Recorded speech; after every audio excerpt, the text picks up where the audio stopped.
of the state of Texas, Carol Keaton Strahan.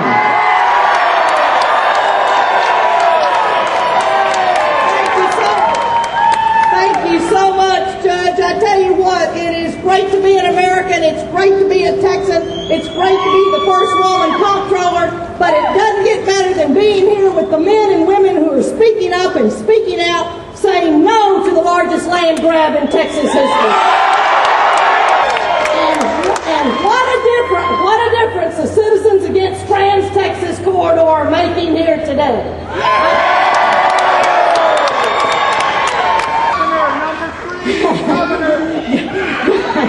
Governor Perry and his Department of Transportation want to cram toll roads down Texans' throats.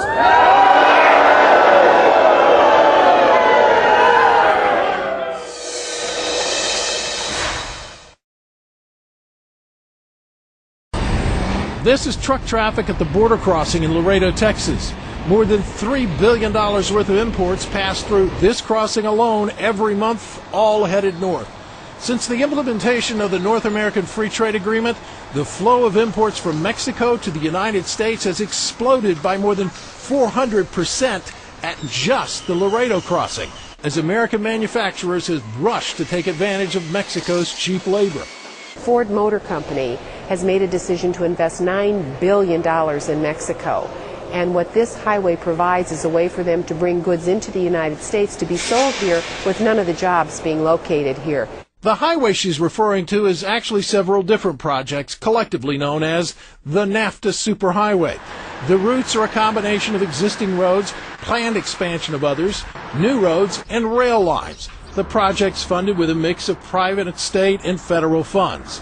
The trade route begins at Mexico's ports on the west coast and runs all the way up to Kansas City, to facilities being developed there known as the KC Smartport. The project's aimed to expedite trade flow. The combination of reduced inspections at the borders, insurging Chinese goods coming through Mexican ports are raising concerns about security. While proponents tout the benefit of capitalizing on the trade flow, critics see a darker reality.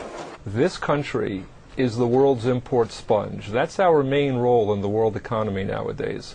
And this NAFTA superhighway will make that sponge a great deal more porous. And it reduces economic growth to a reliance on infrastructure development driven by our need for imports.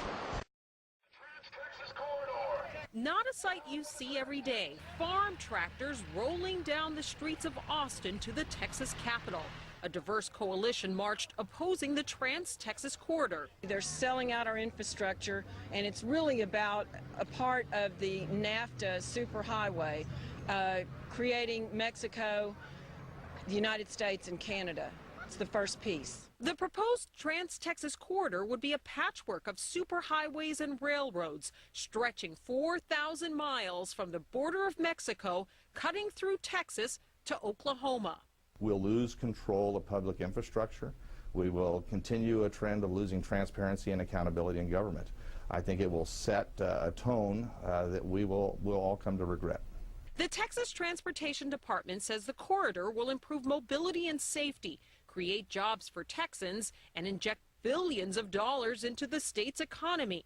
But at a hearing, there were loud complaints from residents. State lawmakers looking at other toll projects like the Chicago Skyway and the Holland Tunnel worry that their tolls would increase to a staggering level based on contract formulas. You're looking in this situation, if you had a 1927 toll at 1, you get to $185. I think many of us at this table would not be elected if we let that happen. Lawmakers also expressed concern over another road project. A lease has been signed that would make Texas Highway 121 a toll road. A private Spanish company won the bid to build and collect the tolls for the next 50 years. These deals with private companies are being negotiated largely in secret, and many state lawmakers are worried taxpayers are being sold down the road. Texas property belongs to Texans, not foreign companies.